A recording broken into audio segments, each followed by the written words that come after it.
श्रीमद्भागवत पंचम स्कंद त्रयोविंशोध्याय श्रीशुकोवाच एथु अंतरे भोरा जन ऊर्ध्वे 13 लक्ष योजन जे स्थाने विराजयित ही विष्णुर स्थान ताकु कही तई परम भागवत ध्रुव उत्तान पादसुत अछंती कश्यप संगते कालजष्टि सेवा मते कल्प पर्यंत सुख बोले प्रभु को बजई निश्चले जे भागवत ध्रुववाणी पूर्वे कही नृपवणी ग्रह नक्षत्र ज्योतिर्गण ध्रुवर संगते राजन कालचक्र भ्रममान बेगे भ्रमंती अनुक्षण ईश्वर सृष्टि गोचरे ईशित दिशई लोकरे शून्यमंडले मेघमाल जेसन थांती बा माळे जेसन थांती वायु बले मायरे पशुगण जेने सकले भ्रमंती तेसने मंडल आकार रे तही जे जहा स्थाने से भ्रमई नक्षत्र ग्रह आदि जेते ही प्रकारे से समस्ते कालचक्र रे से भ्रमण करई गहने कल्प कल्पांते प्रकार अत्यंत विष्णुर मायारे शून्यमंडले मेघमाळे जेसन थांती वायु बले खगादि नाना पक्षी माने पवन बले थांती शून्य कर्म अधीने ज्योति गणे भ्रम शून्य रे भ्रमंती तेसने प्रकृति पुरुष संभोग तहिरे हुअंती संजोग कर्म बंधन निरंतरे तपन हुअंती भूमिरे एथु अंतरे परीक्षित ज्योतिर गण वैभ्य सुत हेमंत करिके बनई कहिबा शुण मन देई जे प्रभु अखिल कारण वासुदेव जे भगवान ताहांक भक्ति मुक्ति सार शरीर कुंडली आकार पदबदन ताहांकर पुरर वास जे ताहार लांगुडे प्रजापति वास तापरे धर्म जे विश्वास दाता विताता पुछ मूले शपथ ऋषि कटी स्थले दक्षिणावर्त प्राय होई कुंडली अकारण देही ताहार दक्षिण ग्रते नक्षत्र मान जे समस्ते अर्जमा आदि एक गुण बाम पाखरे तांक स्थान पूर्ण वर्षु पुष्पा जे दुई बाम दक्षिणे थांती रही आकाश गंगा जे पुष्परे विराजे अति शुभ्रतरे बाम दक्षिण पाद देशे आराद्रा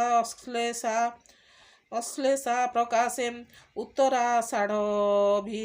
सत्य दक्षिण घ्राणे स्थित श्रवणा पूर्वाषाढ़ दुई दक्षिण बाम नेत्रे रही धनिष्ठा मूला बेनी जन बाम दक्षिणे बेनी कोन मघादि अश्विन नक्षत्र बाम अग्रिरे से जे स्थित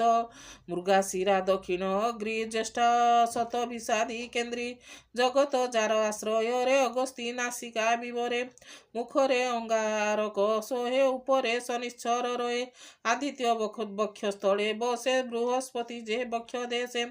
हृदरे नारायण स्थिति चंद्रमा मनरे बसती नाभिरे उषना प्रकाशे स्तनरे अश्विन वास प्राण उपरे बुध बसे गलारे राहु जे प्रकाशे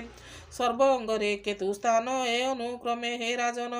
लोममूलरे तारागण विचित्र रूपे नारायण ए रूपे सर्वदेव सेई जे जन सूचिवंत होई संध्या कालरे तासुमरे अशेष पापरु निस्तरे जेस्तव तुंडे उच्चारती सावधाने जे करे स्तुति नम शेष लोकमय काल अद्भुत तोर देह सकल देव स्वामी तुही तोपादे आनंदे भ्रमई ग्रह नक्षत्र तारागण सर्वबांधव नारायण जेतिनी संध्या बेले नर स्मरण करे नमस्कार अहोरात्र रे पापतर दहन हुए नृपवर कहि विप्र जगन्नाथ भाषा प्रबंधे भागवत से देव जे ईश्वर अनादि ब्रह्मांड ठाकुर ताहांक चरण कमले मन रहिब निश्चले सुजन न घनिब दोष गीते कहि कृष्ण रस इति श्रीमद्भागवते महापुराण परमांश संहिताए 82 पंचम स्कंदे ग्रह चक्र वर्णने नाम त्रयोविंशोध्याय चतुर्विंशोध्याय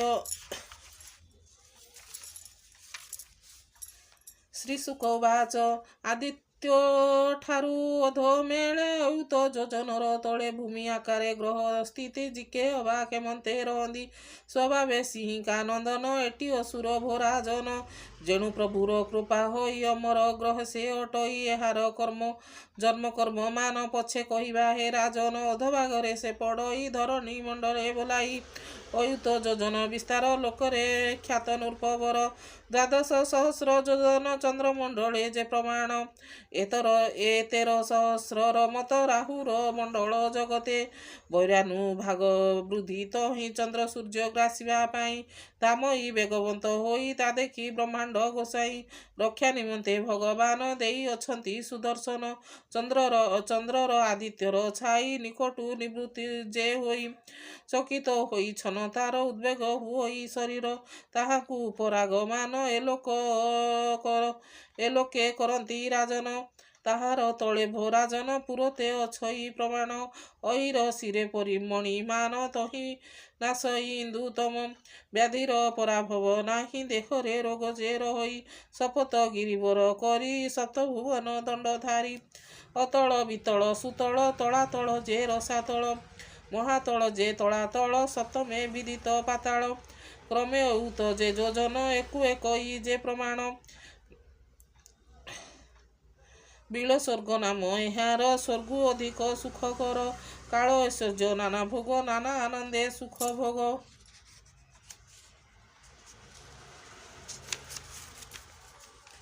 ନାନା ରତ୍ନର ଦିବ୍ୟ ଘର ସୌରଭ ଉଦ୍ୟାନ ସୁନ୍ଦର ସୁସଞ୍ଚ ଜଳ ମନୋହର ବିବିଧ କ୍ରୀଡ଼ା ଯେ ବିହାର କହିବା ଶୁଣ ନୃପବର ବିଳ ସ୍ୱର୍ଗ ନାମ ଏହାର ଏଥିରେ କ୍ରୀଡ଼ନ୍ତି ଆନନ୍ଦେ ସେ ସ୍ଥଳବାସୀ ଜୀବ ବୃନ୍ଦେ ଗନ୍ଧର୍ବ ବିଦ୍ୟାଧର ଯେତେ ଅପ୍ସରା ଗଣଙ୍କ ସହିତେ ମାୟା ବିମାନେ ସତ ତହିଁ ନିର୍ମାଣ କରି ଯେ ଅଛଇ ନାନା ମଣିରେ ଦିବ୍ୟ ପୌର ବିଚିତ୍ର ବୈଦୁର୍ଯ୍ୟର ଘର ସୁସଞ୍ଚ ଅତି ମନୋହର ବିବିଧ ନାନା ମଣି ସାର ମୈଥୁନ ସୁଖ ଯେ ପ୍ରାପତ କୃତ୍ରିମ ମଣିରେ ନିର୍ମିତ ସାରିକା ଆଦି ପକ୍ଷୀମାନେ ବିବିଧ ପ୍ରକାର ଅଭିୟାନେ ମଣି ଦର୍ଶନ ଉଚ୍ଚ ସାର ସେ ହୋଇ ଅତି ମନୋହର ବିବିଧ ବିଚିତ୍ର ଉଦ୍ୟାନ ନାନା ଜାତିରେ ଫଳମାନ କୁସୁମ ମାଳ ଅତି ଭରେ ବିପଟି ଲମ୍ବିଛନ୍ତି ତଳେ କୋମଳ ପଲ୍ଲବ ସୁରଙ୍ଗ ପକ୍ଷ ମିଥୁନ ତହିଁ ଜହିଁ ସଙ୍ଗ ବିବିଧ ଜଳାଶୟମାନ କ୍ରୀଡ଼ନ୍ତି ନାନା ବିହଙ୍ଗମ ଋଷିଙ୍କ ପୁଷ୍ପାବରଣେ ମୁଖ୍ୟ କରନ୍ତି ବିହଙ୍ଗମେ ନିରଜ କୁମୁଦ କଲ୍ଲାର ଏହାର ତଳେ ତାଙ୍କ ଘର ସେ ପକ୍ଷୀ ଗୁଣ ଦିବ୍ୟ ସୋନ ଶ୍ରବଣେ ହରେ ପ୍ରାଣୀ ମନ ସ୍ୱର୍ଗକୁ ଅଛି ମନୋହର ସେ ସ୍ଥାନ ମାନ ନୃପବର ଅହିଙ୍କ ଶିରାମଣି ମାନ ଜହି ନାଶଇ ଅନ୍ଧତମ ବ୍ୟାଧିରେ ପରାଭବ ନାହିଁ ଦେହର ଭୋଗନ ରୋଗ ନ ରହଇ ପୁରୁଷ ଅବଳାଦିଙ୍କର ଏଣୁ ସେ ସ୍ୱଭାବ ଶରୀର ତେଣୁ ସେ ସମୟ ହୁଅଇ ବଟୁ ବାମନ ରୂପ ହୋଇ ଯଶ ସମ୍ପଦ ତାର ହରି ପୁଣି ଦୟା କଲେ ମୁରାରୀ ଇନ୍ଦ୍ରାଦି ସୁରଗଣ ମାନ ସମ୍ପଦ ଦେଲେ ଭଗବାନ ପୁଣି ଅଖିଳ ପ୍ରାଣୀଙ୍କର ଅନାଦି ପ୍ରଭୁ ଯେ ଈଶ୍ୱର ପୁଷ୍ପକୀଳାଦି ପ୍ରାଣୀଙ୍କର ଯେଣୁ ସ୍ୱଭାବେ ସେ ଯେ ଶରୀର ତେଣୁ ସେ ସମୟକ ହୋଇ ଅନ୍ୟଥା ବ୍ୟାଧି ମୃତ୍ୟୁ ନାହିଁ ଅନଳେ କରି ମହିପାଳ ମୟୂର ପୁତ୍ର ସୁର ବଳ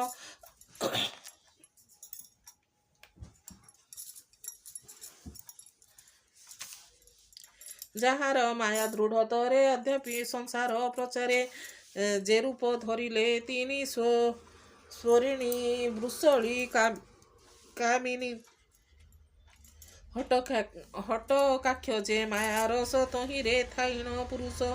ବିଳାସ ଅବଲୋକନରେ ନାନା ପ୍ରକାର କ୍ରୀଡ଼ା କରେ ଅୟୁତ ମହାନାଗ ବଳ ଯାର ମାୟାରେ ମହିପାଳ ପିତଳେ ଶମ୍ଭୁ ଭଗବାନ ହଟକେଶ୍ୱର ଯାର ନାମ ପ୍ରଜାପତି ସୁର ନିମନ୍ତେ ଅତ୍ୟନ୍ତ ଭବାନୀ ସହିତେ ଏହାଙ୍କ ବିର୍ଜୁ ଜାତ ହୋଇ ହଟକ ନାମେ ନଦୀ ବହି ତାର ସଂସର୍ଗୁ ଜାତ ହୋଇ ସୁବଳ ହଟକ ବୋଲାଇ ଏହାର ସର୍ବ ପୁଣ୍ୟ ଶ୍ଲୋକ ଯାହାକୁ କହି ସୁର ଲୋକ ଇନ୍ଦ୍ରର ପ୍ରିୟ ଭାବ ବହି ଅଛନ୍ତି ଅଖିଳ ଗୋସାଇଁ ଅସୁରଙ୍କର ବନ୍ଧୁପଣ ତାହାଙ୍କୁ କରନ୍ତି ଭୂଷଣ ସୁତଳେ ବଳିଆର ନାମ ତାହାର ଗୃହ ବରାଜନ ଅଦିତି ତହୁଁ ଜାତ ହୋଇ ବଟୁ ବାମନ ରୂପ ବହି ସମ୍ପଦ ନାଶ ତାର କରି ପୁଣି ଦୟା କଲେ ମୁରାରି ଇନ୍ଦ୍ରାଦି ସୁରଗଣ ମାନ ସମ୍ପଦ ବଳେ ଭଗବାନ ପୁଣି ଅଖିଳ ଦେବଙ୍କର ଅନାଦି ପ୍ରଭୁ ଯେ ଈଶ୍ୱର ସ୍ୱଧର୍ମେ ତାଙ୍କ ପର ଆରାଧନ ସୁସ୍ଥେ ଯେ ଅଛି ରାଜନ ସେ ସର୍ବଦେବ ଭଗବାନ ପରମ ଆତ୍ମା ସୂକ୍ଷ୍ମ ବ୍ରହ୍ମ ସେ ତୀର୍ଥମୟ ଜଗନ୍ନାଥ ସକଳ ଦେଶ କାଳ ପାତ୍ର ତହିଁରେ ସୁଧାଶ୍ରମ ହୋଇ ସ୍ଥିର ମନରେ ସ୍ତୁତି ଗାଇ ବିଳା ସ୍ୱର୍ଗକୁ ଭୋଗ କଲେ ନାନା ଐଶ୍ୱର୍ଯ୍ୟ ସେ ବ୍ୟବହାରେ ଜୀବ ରକ୍ଷଣେ ସେ ଯେ ଉପାୟ ତହିଁରେ କରି ଦେବରାୟ ତ୍ରିଲୋକ୍ୟ ବ୍ୟାପୀ ସେ ଈଶ୍ୱର ଶେଷ ନ ରହିଲା ଜହିର ସେ ଇନ୍ଦ୍ର ତପବଳ କରି ଇନ୍ଦ୍ରର ଭାତୃଭାବ ଧରି ଜନ୍ମିଲେ ବ୍ରହ୍ମାଣ୍ଡ ଠାକୁର ଯାର ନିମନ୍ତେ ନୃପବର ସେ ସର୍ବଜୀବ ଭଗବାନ ଅଖିଳ ଗୁରୁ ନାରାୟଣ ଯାହାର ଦ୍ୱାରେ ଗଦାଧରି ଅଛନ୍ତି ପ୍ରଭୁ ଯେ ଉଦ୍ଧାରି ଏହାର ଅଧଦେଶେ ଯାଇ ତଳାତଳ ନାମ ବୋଲାଇ ମୟ ନାମେ ଦାନବ ବରେ ଦ୍ରୋହ ଯେ କରେ ଚକ୍ର ଧରେ ଅସୁର କାୟା ଦଗ୍ଧ କଲା ତେଣୁ ସେ ବରକୁ ଲଭିଲା ମାୟାବୀ ମାନଙ୍କର ବର ଆଶ୍ଚର୍ଯ୍ୟ ହୋଇ ସେ ଅସୁର ଏମନ୍ତ ବରକୁ ସେ ପାଇ ତଳାତଳରେ ସେ ଅଛଇ ସୁଦର୍ଶନ ଚକ୍ରର ଡରେ ଶରଣ ପଶିଲା ଶମ୍ଭୁରେ ସେ ଭଏ ତାର ଦୂର କରି ରଖିଲେ ଶିବ ଶୂଳଧାରୀ ନିର୍ଭୟ ହୋଇ ସେ ଦାନବ ସ୍ୱଚ୍ଛନ୍ଦେ ଭୁଞ୍ଜଇ ସମ୍ପଦ ତାହାର ଅଧଭାଗ ଦେଶେ ମହାତଳପୁର ପ୍ରକାଶେ ତହିଁରେ କାଦମ୍ବରୀ ଆଦି କ୍ରୋଧବଶ ନାମେ ପ୍ରସିଦ୍ଧି କୁହୁ ନାକ ଯେ ଅଶ୍ୱସେନ ତକ୍ଷକ ଇନ୍ଦ୍ରା ୟନ ନାମ ମହାପୁରୁଷ ବଳବନ୍ତ ତହିଁ ଅଛନ୍ତି ପରୀକ୍ଷିତ ନିତ୍ୟ ସେବଇ ନେତ୍ର ଭୟ ଉଦ୍ବେଗ ହୋଇ ତାଙ୍କ କାଏ ଦାରାତନୟ ବନ୍ଧୁ ସଙ୍ଗେ ମତି ବିହିତ ତିରଙ୍ଗେ ତାହାର ତଳେ ମହିପାଳ ଯେପୁର ନାମର ସାତଳ ଦାନବ ଦୈତ୍ୟପତି ମାନେ କବଚ କାଳଜୟ ଏ ହିରଣ୍ୟ ଅତ୍ୟନ୍ତ ବଳବନ୍ତ ହୋଇ ଦେବଙ୍କୁ ଦ୍ରୋହ ସେ ଚିନ୍ତଇ ସକଳ ଲୋକର କାରଣ ମହାପୁରୁଷ ନାରାୟଣ ମହାନୁଭବ ସେଇ ହରି ତାହାଙ୍କ ଅତି ତେଜୁ କରି ପ୍ରହତ ତେଜ ଯେ ସେ ଦାନବ ସେ ସ୍ଥାନେ ହୁଇ ଉଦ୍ଭବ ସେ ଯେ ଇନ୍ଦ୍ର ବାକ୍ୟ ମନ୍ଦ୍ୟ ଶୁଣି ନିତ୍ୟ ତରଇ ନୃପମଣି ଏହାର ତଳେ ଯେ ପାତାଳ ତହିଁ ଅଛନ୍ତି ନାଗବଳ ବାସୁକୀ ଆଦି ନାଗବଳ ଶଙ୍ଖ କୁଳିକ ଯେ ଅପାର ଧନଞ୍ଜୟ ଯେ ବେଦ ଦେବଦତ୍ତ ଦୂତ ରାଷ୍ଟ୍ରଦୀ ଶଙ୍ଖ ଶ୍ଵେତ ଏ ଯେତେ ମହାଭୋଗୀ ମାନେ ବସନ୍ତି ପାତାଳ ଭୁବନେ ଏ ପଞ୍ଚଶତ ବିଷଧର ଅନେକ ଫଣା ବା କାହାର ଏହାଙ୍କ ମଥାମଣି ମାନ ପ୍ରକାଶେ ଆଦିତ୍ୟ ଯେ ସନ ପାତାଳ ବିବିର ତିମିର ସ୍ୱତେ ଯେ କରନ୍ତି ଯେ ଦୂର ପଞ୍ଚମ ସ୍କନ୍ଧେ ବନନ ସୁଜନେ ସାବଧାନେ ଶୁଣ କହି ବିପ୍ର ଜଗନ୍ନାଥ ଭାଷା ପ୍ରବନ୍ଧେ ଭାଗବତ କୃଷ୍ଣଚରଣେ ମନ ଦିଅ ସୁଜନେ ନିତ୍ୟ ଏହା ପିୟ କୃଷ୍ଣପାଦର ସୁଧାରସ ମଜିହା ନିତ୍ୟ କରୁ ଗ୍ରାସ ଇତି ଶ୍ରୀମଦ୍ ଭାଗବତେ ମହାପ୍ରାଣ ପରମହଂସ ସଂହିତାଏ ବୈୟାସିକା ପଞ୍ଚମ ସ୍କନ୍ଧେ ଭୂଗୋଳ ବର୍ଣ୍ଣନେ ନାମ ଚତୁର୍ବିଂଶୋଧ୍ୟାୟ।